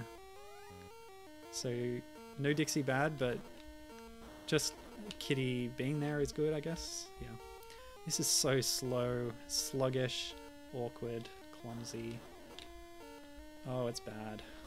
Okay, let's go. Okay, so the Coco isn't stopped by this wooden barrier, but I am. Not stopped very much. Like, one tap of the button actually makes me rise a lot in the water. No, this is not Donkey Kong 5 Journey Over Time and Space. Yes, good pick up there, Gibbon. This is Super Donkey Kong 5. I will be playing Journey of Over Time and Space next week. Next week will be... this week was all adaptations of the existing country games. Next week will be new games that are based on the country game aesthetics and stuff. So look forward to Of Over Time and Space next week. But for now, we're nearing the end of our odyssey through bootleg versions of DKC games. Oh, an OK barrel. What's that? Is that my midway? Oh, it gives me an extra hit, I think. So I've just got attacked and then I just come straight back. Yeah, okay. So the OK barrel gives you an extra Kiddy Kong on top of the Kiddy Kong that you already are. That's how that works. Oh, and that little head in the bottom left corner indicating that I have my partner, or not partner in this case, but an extra hit. It disappears whenever I get a banana. And on top of that, in addition to that, I'll note that this is a feature that Donkey Kong Country 2 and 3 had, not the first one. No, sorry, Land. This is on the Game Boy Color, the Game Boy accompaniments for Donkey Kong Country 2 and 3, Land 2 and 3, had a head in the bottom UI bar when your buddy was present to show you. That wasn't the case with the first one. As Tonya says, NOA, Nintendo of America, thought that Kiddy was more marketable. Yes, indeed. We all remember the marketing campaigns for Donkey Kong Country 3, and if you don't, they're amazing. Look them up. Ooh, a transformation. We're Ellie the elephant, so there's no Dixie, but there is Ellie. Oh yeah, and the head thing, the country games even do that. When you're transformed, the animal's head is in the bottom corner if you have another hit to show you that. Yeah, okay. So maybe we're playing this game as a transformed Kiddy Kong.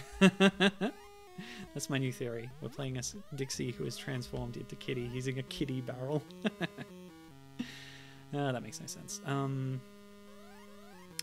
Yeah, so the marketing campaign for DKC3 was like trying to make out like it was all punk and hardcore, and it had people in gorilla based prosthesis and costumes also wearing, like, you know, human clothes that were all like ripped and stuff, and they had piercings, and they were like, oh, this ain't your daddy's Donkey Kong.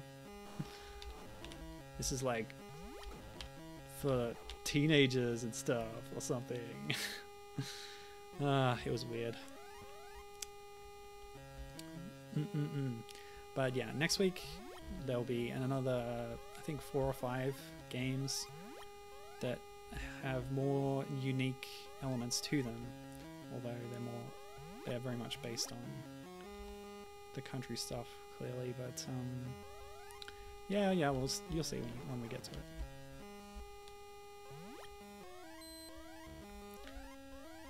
It's stuff like Donkey Kong 5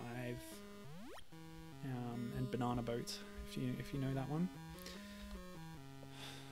But I thought it was actually pretty cool that by scouring the bootleg archives, the library of bootleg material that exists, you could essentially find an adaptation of all the unique Donkey Kong Country and Land games, you know? Country 1, Land 1, and then Country 2 and 3. And they are all represented in some way out there. Oh my gosh. Who is this elephant? That is Ellie the elephant from Donkey Kong Country 3 and Land 3 as well. She's one of the animal friends in that game. She didn't really have any of her attributes from the original game. In fact, she played identically to Kitty as far as I could tell, but without an attack. I suppose I didn't try pressing B enough on the ground. Shall I go back and try it since I'm at the start of this level? You never know with bootlegs. Yeah, B does nothing. No animation at least. But it is weird how you suddenly transform back into Kitty at the end. And a star flag, that's unique. These Neeks are enormous, and again, they should be sneaks. They've taken a DKC2 enemy, put it in this game. Is there an Elephant Kong that I haven't heard about? Possibly. But yeah, in the original game, Ellie can suck with her trunk to pull barrels toward her. She can suck up water and then throw it as a projectile. She's notably scared of rats, which comes up in one of the mill levels and later in Stampede Sprint very memorably. But yeah, there didn't seem to be a point to the transformation in this game. It was just changing the sprite for no good reason. So there's kind of a knock against it, but at the same time, I guess it's cool that you can play as Ellie, because why not?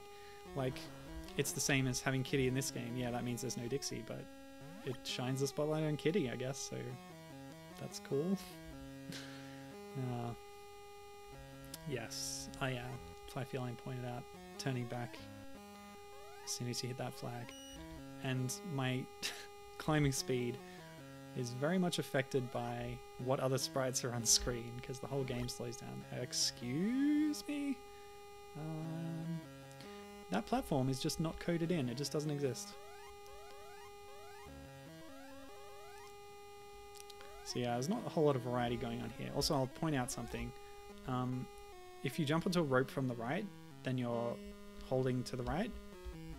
Oh, I see. You have to press in the opposite direction to swap what side you're on. That's why it wasn't working. I was like, you can turn to the left but not to the right. But it's that you have to press left to look right and right to look left. I'll demonstrate. I'm pressing left, turn to the right. Still pressing left, nothing happening. Press right, turn to the left. Yeah. Okay, I hope I demonstrated that well enough. Well, there's got to be something up here, right? Surely. Will my climbing speed bring me through?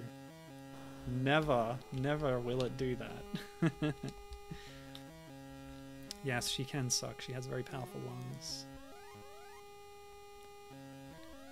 Let's go get that G. Oh, I missed the O. How could I have done that? I cannot say that I've completed this game now. So Super Donkey Kong 2 had 3 levels. This has 4 levels, but it does warn us about that on the map screen. So here's the last level, represented by Recoil. And we're back at the lakeside. By the way, holding B as you run past a barrel will not pick it up. You have to press B, and then you'll pick it up, and then you'll run slower. Your jump is weirder. Oh, okay.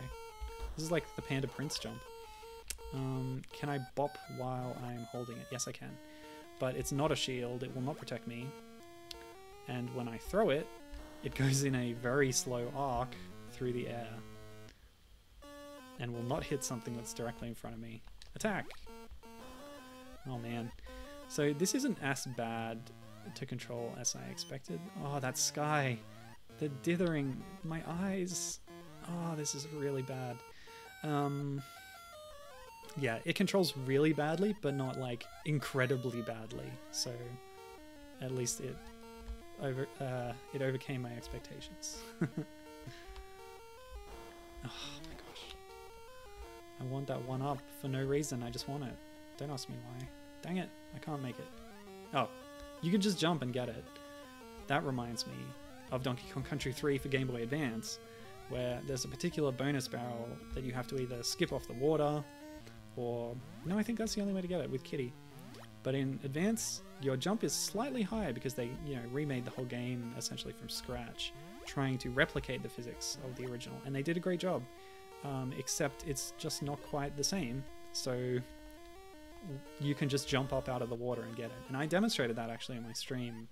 I would have done it on my last birthday, I think, last year, in April. So is this it?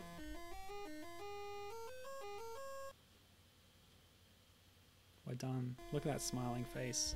How can you ever dislike Kiddy Kong and his design? He's an adorable baby, and he is everybody's friend. And this is our reward for beating the 4 levels of Super Donkey Kong 5. This image of a render from Donkey Kong Country 3's box art. Ah yes, Tonya says, I can't believe this game didn't live up to expectations. No whiz pig. Yeah. Well, the box art for Super Donkey Kong, the DKL adaptation, has Captain K. Rool on it, and there are actually no boss fights in that game. But yeah, the bootlegs always have weird stuff happening on the title screen. The Panda Prince's box art, or cover art for the cartridge, is an edit of the Donkey Kong Land box art, but replacing DK and Diddy with a panda wearing a cape. 2 pandas wearing capes.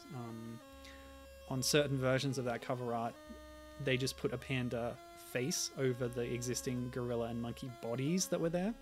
But yeah, you can see hogwash on the cover of that game, even though it's based on DKC1 and does not have hogwash from DKL. Anyway, yeah, did not live up to expectations. No whiz pig, and these bootlegs are just so short, aren't they? Yeah, I played 5 complete games today, even the unused content from one of them, and easily got through them, you know, with save states and rewinds, which is just my way of fighting back against the game's poor controls. And I agree, Tanya, people who don't like Donkey Kong Country 3 are soulless. And yes, it's very short. But that's it for this week. Thanks for joining me. It was a great time with you folks in the chat sharing your stories about bootlegs and commenting on the, the sheer unprofessionalism in these games. But I had a lot of fun fighting through them, fighting the bad controls. If you want to check out any of the ones that I played today, then by all means go first for Donkey Kong Country 4, the adaptation of Donkey Kong Country 1 to the NES by Hummer Team, because it plays really well and is a very decent conversion of DKC1 to the system. Fly Feline says, these games were shorter than Tony. Oh, don't make fun. Anyway, it's all good fun. We're all friends here. Let's go play a better game, shall we? Yeah, I'll be back next week with more bad games, more bootlegs, and then after that I'll be playing fan games. I've got a lot of Donkey Kong Country stuff planned for the coming weeks, and I can't wait to get to it. This stream actually lived up to my expectations, because I expected that they would be bad and cheesy, and they totally were, but I had fun anyway, and I hope you did too. So until then, peace and love, farewell, bye.